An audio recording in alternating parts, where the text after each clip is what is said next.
done me to evils, and my people have done me so wrong.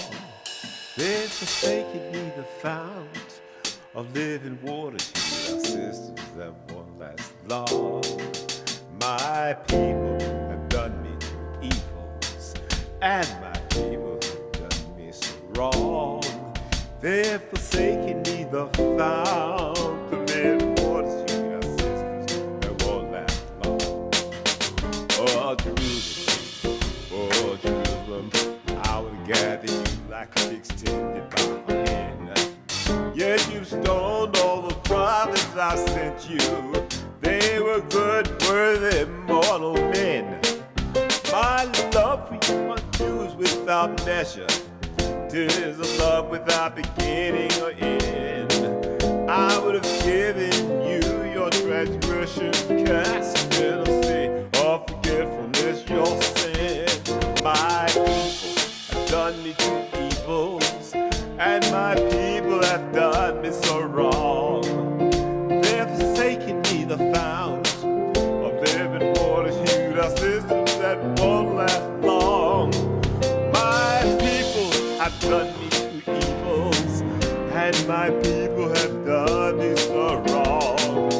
They have forsaken me the fount of living water, our systems that won't last long.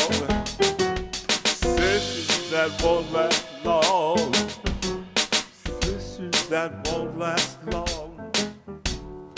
Systems that won't last long. Good evening.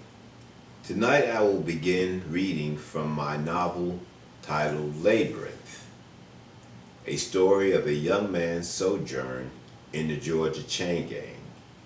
I will begin this reading with the preface and part of the first chapter. This is a 2-volume work.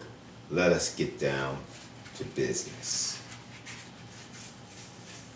Ne'er thought about a preface till I wrote my own first book. It is a tentative statement, one that could be easily forsook. Yet it gives readers insight they might otherwise overlook, the author's labor of love which caused him to write this book. I wrote Labyrinth as I sat in administrative segregation at Coffee Correctional Facility, a private prison in South Georgia. I wrote the manuscript entirely in longhand, making a chair of an impromptu stack of books and yellow envelopes while facing my bunk. A steel rack that would serve as a makeshift desk. The event that gave rise to the writing of this book was the result of a brief, casual conversation I had with a fellow prisoner in population. One Sunday, in an open dorm, as I sat on my bunk reading and writing, I nibbled from a bag of popcorn. The lights were turned off as prisoners played cards and chess, watched television, exercised, or slept. It happened on a weekend, since Georgia prisons serve only 2 meals on weekends and holidays. This young man was obviously hungry and asked me if I would share some of what I was eating. He sat as I offered popcorn, and he briefly and unwittingly suggested the theme of this story. During the conversation, he mentioned that he had been shipped to several prison camps during a rather brief period of time. Unknowingly, this chat gave impetus to the writing of Labyrinth. The question remains, why was this young prisoner moved to so many prisons in such a brief period? As I pondered this question, a story emerged. With nothing but time on my hand, I wrote Labyrinth. Mark Hope, our central protagonist, faces sundry obstacles that he brings to prison, difficulties in prison that threatens his physical and emotional well-being, and trials that test his courage and resolve once he was released from the custody of the Georgia Department of Corrections. What makes Mark's difficulty so remarkable is that he cannot readily extricate himself from the abuse heaped on him by others in his environment. And it is not as though he has confidants to advise him. What we see in Labyrinth is the ascendancy of street gangs and the unraveling of a dangerous, vile homophobia that is played out in many American prisons.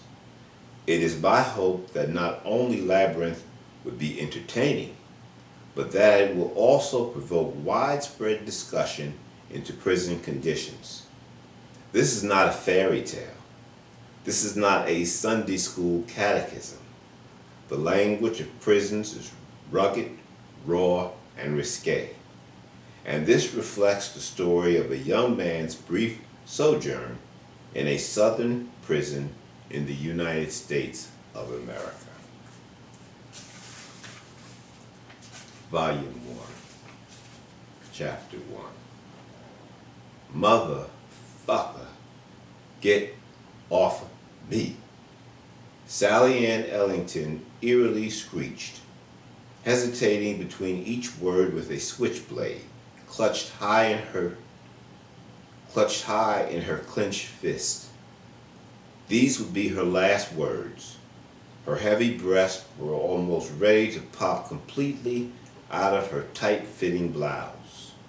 Although she was wielding a blade, she did not have much of an opportunity to use it with any degree of proficiency.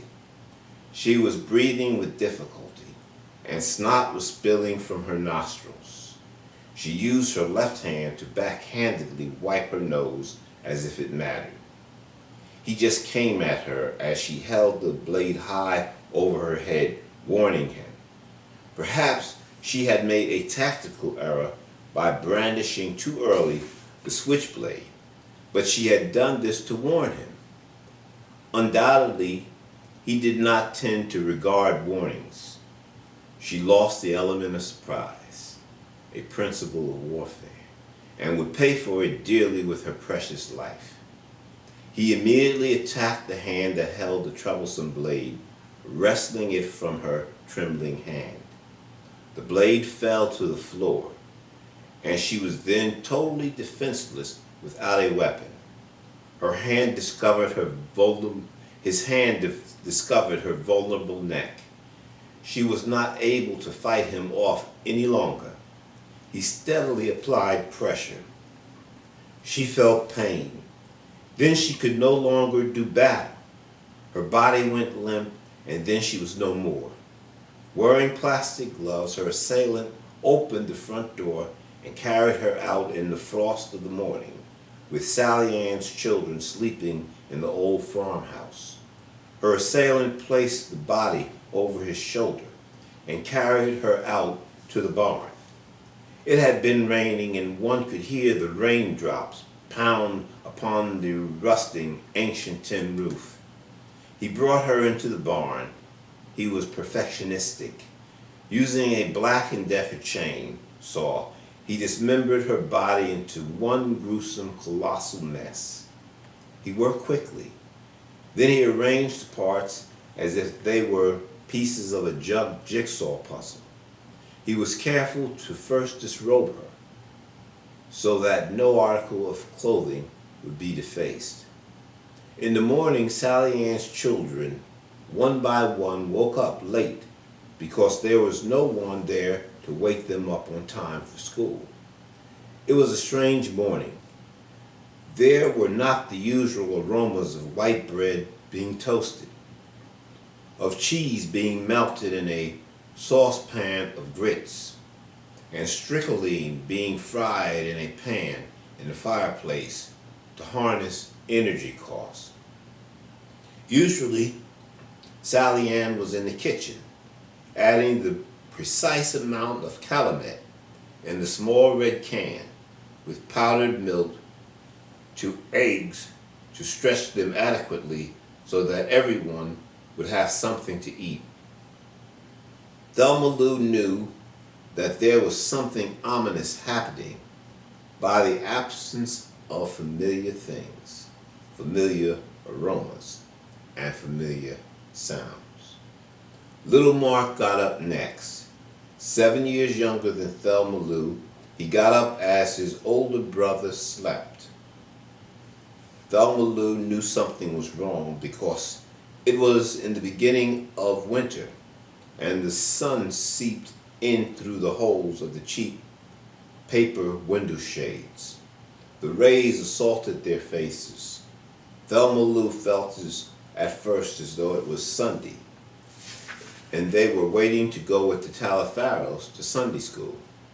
But then she saw their Sunday school clothes hanging up, and then remembered instantly that they had already spent the Lord's Day in church.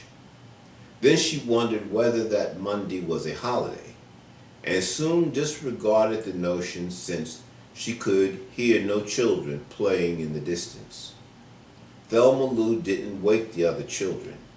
She merely went downstairs after walking through the second floor to determine the possible location of her mother. Then she walked through the door at the end of the foyer, and Mark surveilled the opposite end of the dwelling. They were in the living room near the foyer. I've gone through the house calling Mama, but she's nowhere to be found.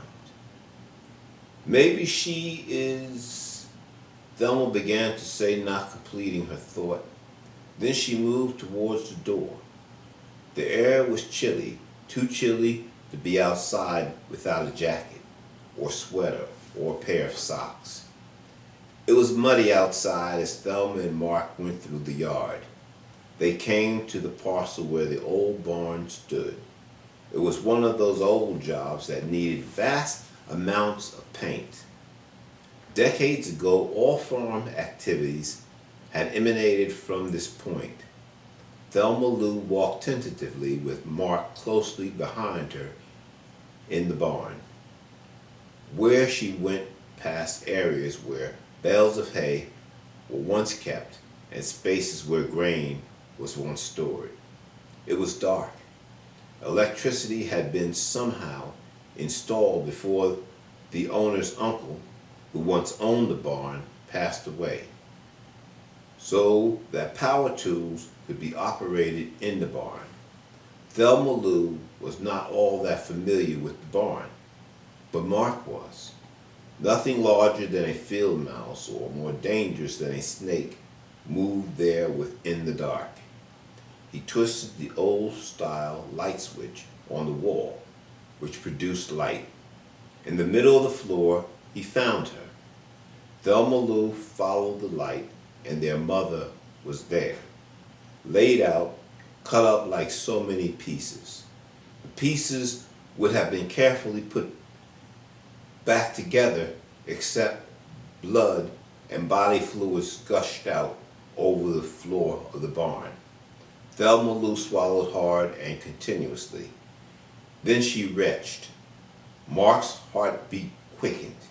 They embraced each other, but it was not a display of affection. Thank you. I'd like to thank you for watching this video, Remove This Reproach. I'd like for you to press the like button, make a comment, subscribe, and ring the bell. In the future, we'll have a giveaway for you. We already have one for the new year, and we will be announcing it and putting it in the link. Thank you very much.